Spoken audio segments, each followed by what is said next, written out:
Atenção! Vai começar agora uma teleaula de ensaios de materiais do curso profissionalizante. Este módulo tem um total de 25 aulas. Hoje você vai assistir à teleaula número 16. Bons estudos!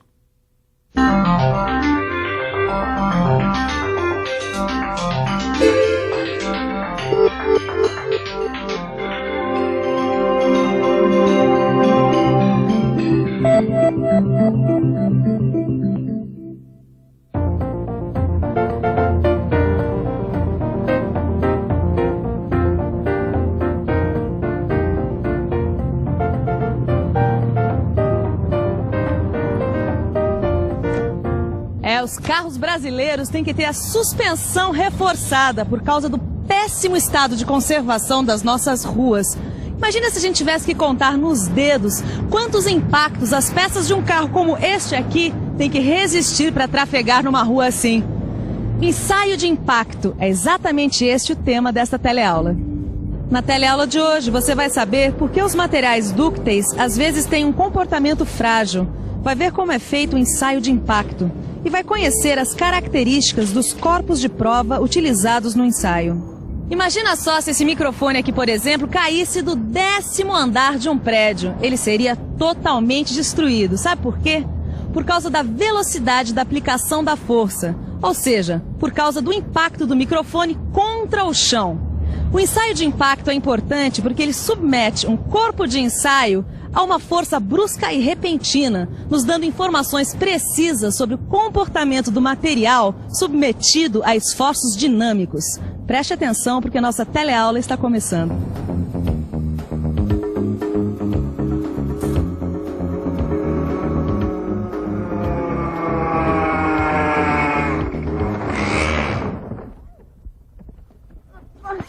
Tudo bom, Neuza?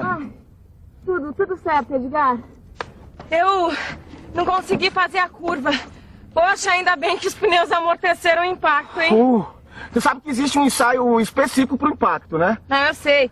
Ainda bem, né, Edgar? Porque o impacto é uma coisa que acontece quando a gente menos espera. E a gente precisa saber como é que o material vai reagir a ele. Edgar, você sabe me dizer quais são as peças do nosso kart que passaram pelo ensaio de impacto? Bom, ensaio de impacto? Bom, acho que as peças que estão sujeitas a esforços dinâmicos passaram por este ensaio. Bom, nesse caso, o meu capacete aqui com certeza passou pelo ensaio de impacto. Com certeza, viu, Neuza? Mas antes de a gente começar a aprender alguma coisa sobre ensaio de impacto, a gente precisa falar sobre fratura frágil. As fraturas produzidas por impacto podem ser frágeis ou dúcteis. As fraturas frágeis têm aspecto cristalino e as fraturas dúcteis têm aparência fibrosa. Olha aqui, Caio. Um material frágil como esse se rompe de forma brusca, sem nenhuma deformação plástica. Ele não pode então ser usado em aplicações que tenham esforço brusco, né, senhor? Não pode mesmo. Para ser usado em eixos de máquinas ou bielas, o material tem que absorver a energia e dissipá-la para que a ruptura não aconteça. Ou seja, o material tem que ter tenacidade. Tenacidade? Vamos dar uma olhadinha no dicionário. Tenacidade, propriedade do metal de resistir à ruptura, apresentando deformação permanente. Bom, se eu não estou enganado, a tenacidade está relacionada com a fase plástica do ensaio de tração. E é por isso que as ligas metálicas dúcteis são usadas para a fabricação de eixos, por exemplo. Isso mesmo, Caio. Só que, dependendo da aplicação, um material dúctil pode se romper de forma frágil.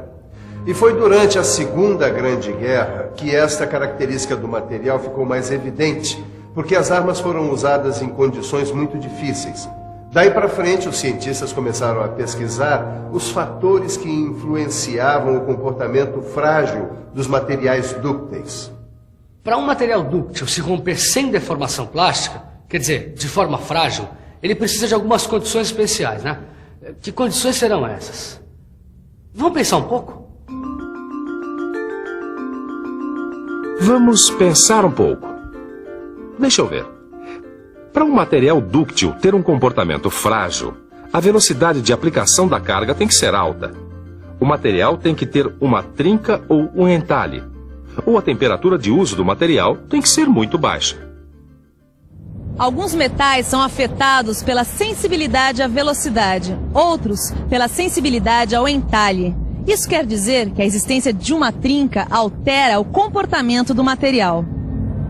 Outra coisa que você precisa saber é que a energia absorvida por um corpo de prova varia muito por causa da temperatura do ensaio. Até que não estragou muito, né, Neuza? Ainda bem, né, Edgar? Olha só, o para-choque nem quebrou. O material dúctil só sofre uma fratura do tipo frágil por causa da existência de trincas, da baixa temperatura ou da alta velocidade de carregamento. E o ensaio de impacto, onde entra nessa história, Edgar? Ele é um dos ensaios que nos permite estudar os efeitos das cargas dinâmicas. Dá também para medir a tendência de um material de se comportar de maneira frágil. O impacto representa um esforço de natureza dinâmica, porque a carga é aplicada brusca e rapidamente. A força, mais a velocidade com que ela é aplicada, geram a energia de ensaio. Poxa, Edgar, agora eu tô curiosa para ver esse ensaio de impacto. É fácil, é só ficar de olho no ensaio.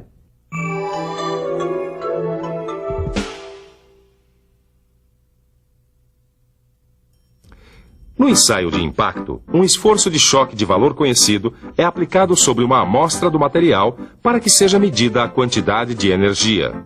O método mais usado para ensaiar metais é o golpe desferido por um peso em oscilação. O pêndulo do martelo pendular é levado a uma certa posição e adquire uma energia inicial. Quando cai, ele encontra no seu percurso o corpo de prova, que se rompe. A trajetória do pêndulo continua até certa altura, que corresponde à posição final. Nesta posição, ele adquire uma energia final.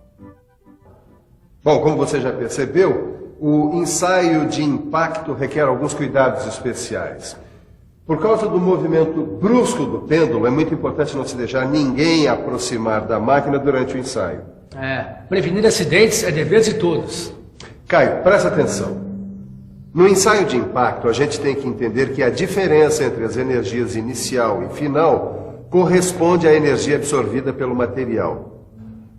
De acordo com o Sistema Internacional de Unidades, a unidade de energia adotada é o joule. Agora, se a máquina for antiga, a unidade de energia poderá ser apresentada em quilogrâmetro. Tá, e essa escala aqui, hein?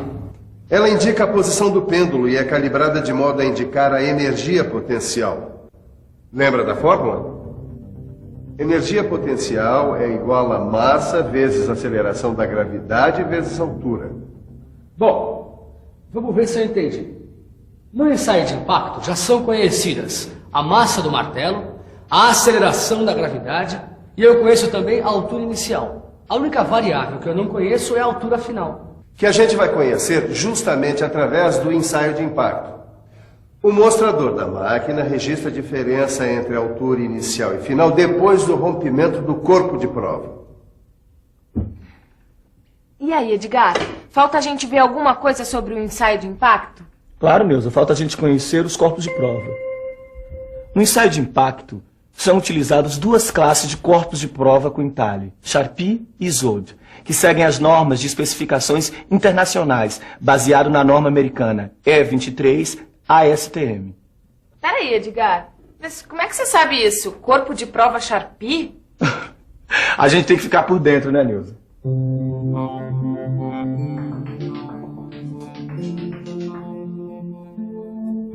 Os corpos de prova Charpy estão divididos em 3 subtipos, A, B e C, de acordo com a forma de entalhe. As diferentes formas de entalhe são necessárias para assegurar que sempre aconteça a ruptura do corpo de prova, mesmo dos materiais mais dúcteis. Mas por que tantos corpos de prova diferentes, hein, Silvão? Ô Caio, porque se a queda do martelo não provocar a ruptura de um corpo de prova como este, então o ensaio terá que ser repetido com outro tipo de corpo de prova, que é o tipo C. Ele apresenta uma área de maior entalhe, ou seja, ele tem um entalhe mais severo. E o corpo de prova Isod? O corpo de prova Isod tem a mesma forma de entalhe do Charpy tipo A, mas o entalhe não está centralizado no corpo. Ele tem um comprimento maior porque fica engastado na máquina, ao contrário do Charpy, que fica só apoiado. Se os corpos de prova forem de ferro fundido e de ferro fundido sob pressão, eles não terão entalhe. Quer dizer que o ensaio Charpy e o ISOD são praticamente iguais? A única diferença é que no ensaio Charpy, o golpe é desferido na face oposta ao entalhe. E no ensaio ISOD, o golpe é desferido no mesmo lado do entalhe. O ensaio de impacto não fornece um valor quantitativo da tenacidade do metal, porque as dimensões do corpo de prova, a forma e o tamanho do entalhe usado determinam um estado de tensão que não é distribuído de modo uniforme pelo ensaio. Bom, para a gente chegar a conclusões confiáveis a respeito do material ensaiado, é recomendável fazer o ensaio em pelo menos 3 corpos de prova. Pois bem, agora você separa 3 corpos de prova enquanto eu preparo a máquina. A gente vai fazer um outro ensaio de impacto, mas você não sai daí não, porque agora é hora da revisão. E atenção, se liga aí que é hora da revisão. Na teleaula de hoje, você viu que o impacto pode causar uma fratura frágil ou dúctil. Viu quais são os fatores que influenciam o comportamento frágil dos materiais dúcteis. Viu como é feito o ensaio de impacto. E, finalmente, conheceu alguns corpos de prova utilizados neste ensaio.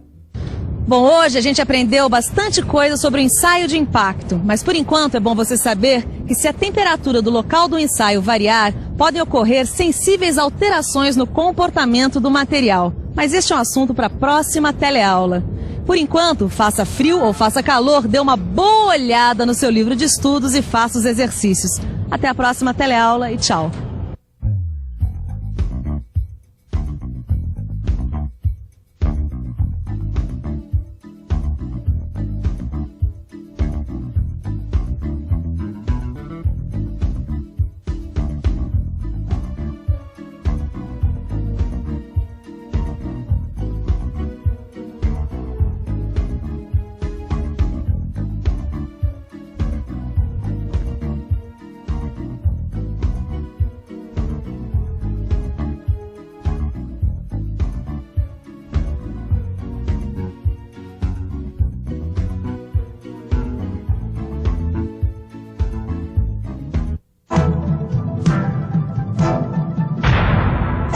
Telecurso 2000, um programa de educação do Sistema Fiesp e da Fundação Roberto Marinho.